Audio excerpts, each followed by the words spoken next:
Hello SSC batch 2026 specially তোমাদের জন্যই আজকের এই ভিডিওটি। টেন্সের যে যাবতীয় কলা কৌশলগুলো আছে আর সেখান থেকে আমি এই টেন্সকে তিনটি ভাগে বিভক্ত করছি এবং তিনটে ভিডিওর মাধ্যমে আমি তোমাদেরকে দিয়ে দেবো এবং আশাবাদী যে এই তিনটা ভিডিও যে পুরোপুরি দেখবে সেখান থেকে মোটামুটি টেন্স বিষয়ে যত প্রশ্ন আসুক সে পার হতে পারবে ইনশাল্লাহ। তাহলে এখানে বলা আছে ক্রিয়া সংগঠিত হওয়ার সময়কে টেন্স বলে।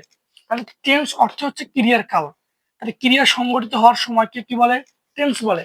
অর্থাৎ একটা ক্রিয়া কখন সংগঠিত হলো এবং সেটাকেই বলে হচ্ছে টেন্স।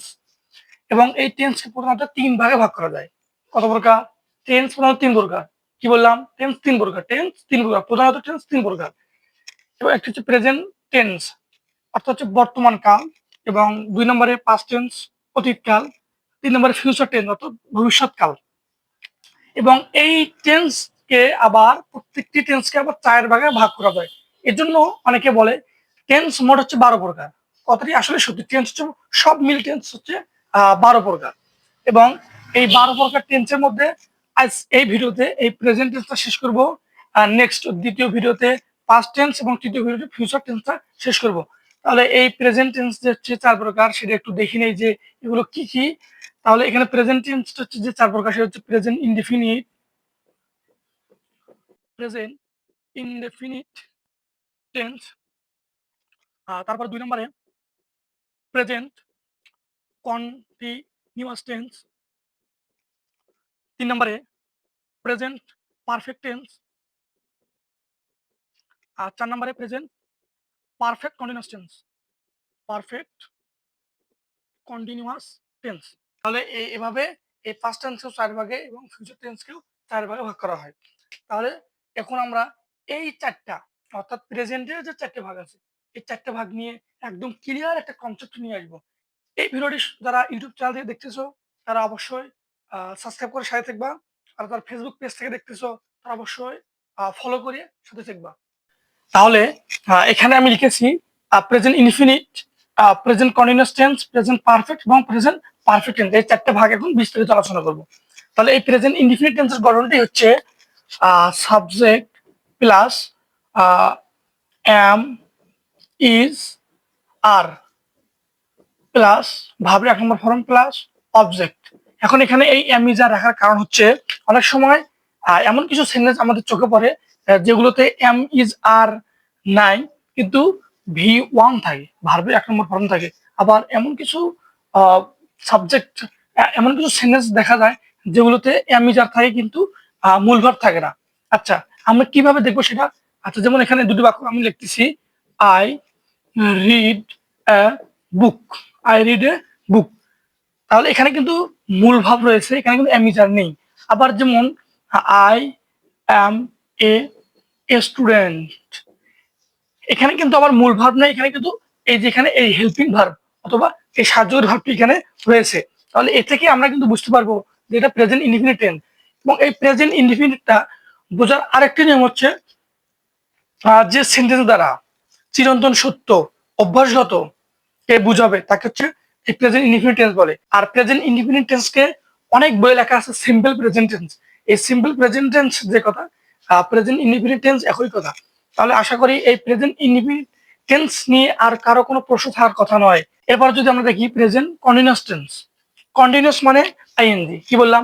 কন্টিনিউয়াস মানে আইএনজি, কন্টিনিউয়াস মানে আইএনজি, কন্টিনিউয়াস মানে হচ্ছে আইএনজি। তাহলে এই প্রেজেন্ট কন্টিনিউয়াস টেন্সের গঠনটি হচ্ছে subject plus am, is, are plus verb, ভার্বের সাথে আইএনজি প্লাস অবজেক্ট। অবজেক্ট অর্থাৎ কন্টিনিউয়াস যেখানে আইএনজি সেখানে, কন্টিনিউয়াস যেখানে আইএনজি সেখানে, কন্টিনিউয়াস যেখানে আইএনজি সেখানে। একদম নোট করে রাখতে হবে, একদম নোট। তাহলে এখানে যেমন আই সাথে এম বসে, I am reading, I am reading a book. তাহলে এখানে কিন্তু এই যে এমিজারের এম আছে এখানে এবং ভার্বের সাথে আইএনজি যুক্ত আছে। তাহলে যে সকল সেন্টেন্সে ভার্বের সাথে আইএনজি যুক্ত থাকবে এবং সামনে একটা হেল্পিং ভার্ব বা অক্সিলারি ভার্ব অথবা সাহায্যকারী ভার্ব, আমরা যে কোনো ভাবে বলি না এখন, থাকলে ওটা হচ্ছে কি টেন্স? অবশ্যই সেটা প্রেজেন্ট কন্টিনিউয়াস টেন্স। এরকম আরেকটি উদাহরণ দিচ্ছি, দে আর ওয়াচিং টিভি। তারা কি করতেছে, টেলিভিশন দেখছে।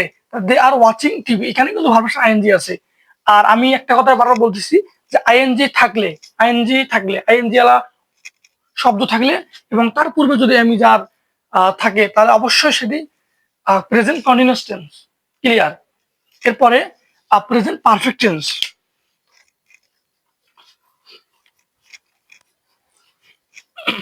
তাহলে এখন দেখবো আমরা প্রেজেন্ট পারফেক্ট টেন্স।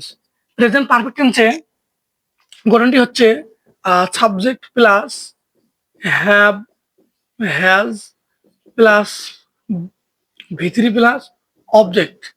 তাহলে এখানে কিন্তু ভি3 রয়েছে, অর্থাৎ পাস্ট পার্টিসিপাল ফর্ম। ভার্বের যে 3টে রুলস আছে এবং তার 3 নম্বরটা হচ্ছে পাস্ট পার্টিসিপাল ফর্ম। এই পাস্ট পার্টিসিপাল ফর্মগুলোকে আমরা সংক্ষেপে ভি3 বলে থাকি এবং এর সামনে হ্যাভ অথবা হ্যাজ থাকতে হবে। হ্যাভ অথবা হ্যাজ থাকতে হবে। তাহলে পারফেক্ট মানে ভি3, পারফেক্ট মানে ভি3, বলো পারফেক্ট মানে ভি3।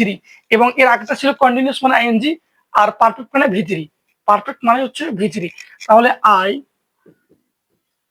Have eaten rice, I have eaten rice, এখানে কিন্তু হ্যাভ রয়েছে এবং এই ভি3 ইট অ্যাট ইটেন। অনেকে এই ভিতরে গুলো জানে না।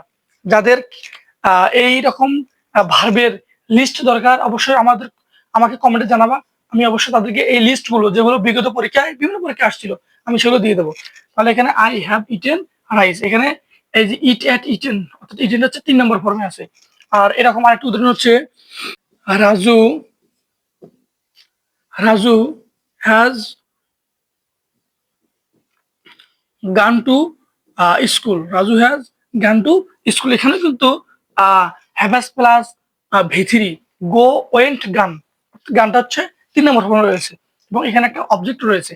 তাহলে এখান থেকে আমরা অবশ্যই ক্লিয়ার হলাম যে প্রেজেন্ট পারফেক্ট টেন্সের গঠন সাবজেক্ট প্লাস হ্যাভাস প্লাস ভি3 প্লাস অবজেক্ট। আশা করি এই পয়েন্টটাও সবাই বুঝতে পেরেছো। এবং নেক্সট আছে প্রেজেন্ট পারফেক্ট কন্টিনিউয়াস টেন্স।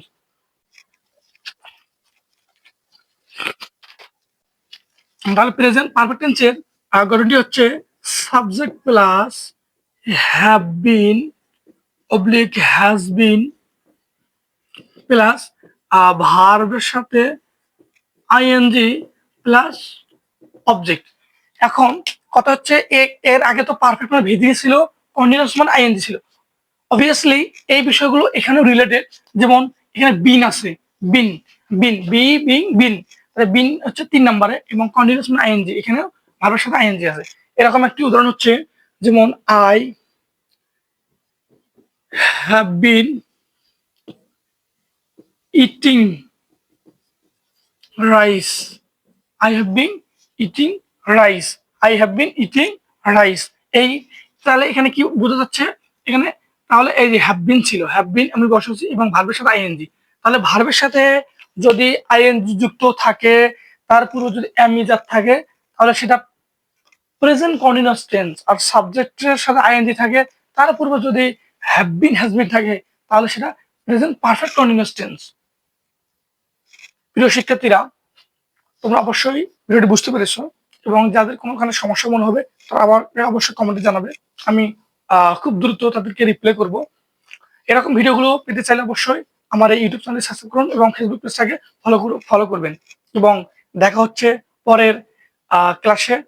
এতক্ষণে সবাই সুস্থ থাকবেন, ভালো থাকবেন। ধন্যবাদ।